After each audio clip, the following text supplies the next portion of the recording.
मी पूनम शरद सोनवणे. मी फाड मधून बोलते सर. माझा प्रॉब्लेम खूप क्रिटिकल होता. म्हणजे हायपर टेन्शनची टॅबलेट पण चालू होती मला, आणि पीसीओडी थायरॉइड, आणि कॉन्फिडन्स लेवल एकदम झिरो. कुणासमोर यायला घाबरायची, किंवा मग एकदम चिडचिडेपणा खूप वाढला होता सर माझ्यामध्ये. आणि अर्चना मॅडम माझ्या फ्रेंड आहे. मी त्यांना बघितलेलं होतं. त्याच्यानंतर त्यांचं अमेझिंग असं ट्रान्सफॉर्मेशन बघितलं. त्याच्यानंतर मी स्वतःच त्यांच्या मागे लागली होती, कारण मी खूप सारे म्हणजे टॅबलेट खाऊन वैतागलेली होती सर. मला श्वास घ्यायला खूप प्रमाणात त्रास व्हायचा, आणि स्पॉन्डिलिसिसचा त्रास व्हायचा. हातात मोबाईल जरी पकडला तरी मुंग्या यायच्या, कंटिन्यू मुंग्या यायच्या. माझ्या माकड हाडाच्या मणक्यामध्ये पण गॅप होता, मानेच्या मणक्यामध्ये पण गॅप होता. आणि असं कंटिन्यू काम करणं तर सोडा, पण मग कोणाशी बोलणं, कोणाच्या कॉन्टॅक्ट मध्ये आलं तरी, कोणी मला काही म्हटलं नाही तरी पण माझी चिडचिड व्हायची. कोणी माझ्याकडे बघितलं तरी मला राग यायचा. ही माझ्याकडे बघूनच हसती, किंवा माझ्याकडे बघूनच हसला. आणि विनाकारण छोट्या छोट्या गोष्टींना खूप असं व्हॅल्यू देत होते मी. आणि झोप म्हटलं तर सर, मला झोप जर एकदा जाग आली रात्री झोपल्यानंतर, झोप तर यायचीच नाही. आणि जर का आली तर जाग जर का आली तर रात्रभर डोक्यामध्ये गोंधळ चालायचा, खूप सारी बडबड, खूप सारा गोंधळ. दिवसभर जे झालं ते शेड्यूल दिवसभराची कटकट डोक्यामध्ये घेऊन कंटिन्यू खूप स्ट्रेस मध्ये असायची सर मी.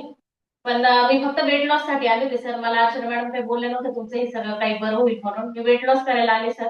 वेट लॉस करता करता कधी हायपर टेन्शनची टॅबलेट पण बंद झाली. पीसीओडी पूर्णपणे सॉल्व्ह झालेला आहे, आज पण टिकून आहे. आणि थायरॉइडची टॅबलेट पण माझी 125 mg ची होती, ती आता 0 पॉईंट आहे. आणि स्पॉन्डिलिसिसचा प्रॉब्लेम तर बिलकुल नाहीये सर. सुरुवातीचे 3 महिने मी कसं वर्कआउट करत होते, अर्जुन सरांच्या कॉलवरती होते, सगळ्यांना माहिती आहे, जे असते त्यांना माहिती आहे. व्हायचं नाही माझ्याकडून. पण हळूहळू करता करता हात असा पण नव्हता होत सर माझा. आज काही केला, कसाही केला तरी होतोय. मी ऑल न्यूट्रिशन यूज केलं sir. Calcium, joint support, omega वगैरे सगळं घेतलेलं आहे. फॉर्म्युला 1, फॉर्म्युला 2, फॉर्म्युला 3 सगळं. आणि टिकून राहायचं सर, कारण जर ज्याला खरोखर जगायचं आहे, किंवा मग जगण्याची इच्छा आहे, इच्छाशक्ती म्हणतो आपण, ती प्रबळ पाहिजे सर माणसाची. कारण आज एक दिवस जरी सुट्टी झाली तरी पण मला टेन्शन येऊन जातं का काहीतरी चुकलं, कुठेतरी गेलो नाही, किंवा मग काहीतरी भेटलं नाही. आपल्या वेलनेस फॅमिलीमध्ये जो हॅपीनेस भेटतो, किंवा जी हेल्थ भेटती, ती कुठेही नाहीये सर. कारण 8 दिवसाला मला डॉक्टर लागायचे, डॉक्टरच्या तिथे गेल्यानंतर 10-10 हजाराच्या टॅबलेट भेटायच्या. त्या टॅबलेट घेऊन पण मला त्रास व्हायचा. आणि श्वास घ्यायला जो त्रास व्हायचा सर, तो मी सांगू शकत नाही सर. कारण खूप घाणेरड्या पद्धतीने फॅट्स वाढल्यामुळे खूप श्वास घ्यायला त्रास व्हायचा मला. आणि त्याचं निदान पण होत नव्हतं कशाने होतंय म्हणून. पण मी वेट लॉस करता करता सर हे सगळं कधी गेलं, कधी सॉल्व्ह झालं माझा प्रॉब्लेम, मला कधीच समजलं नाही.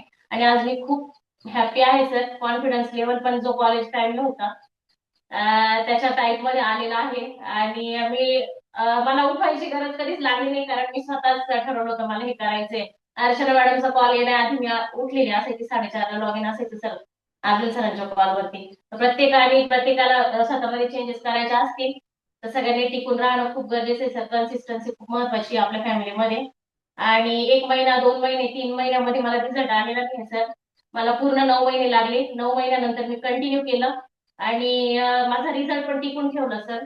जसं जसं मी रिझल्ट माझा हे केला, तस तसं माझे सगळे प्रॉब्लेम सॉल्व्ह झाले. आणि जर का मी माझं वेट गेन केलं, मी हे सगळं सोडून दिलं, डाएट सोडला, किंवा मग वर्कआउट सोडलं, सगळं काही सोडल्यानंतर माझा रिझल्ट पहिल्या अवस्थेत यायला मला वेळ नाही लागणार.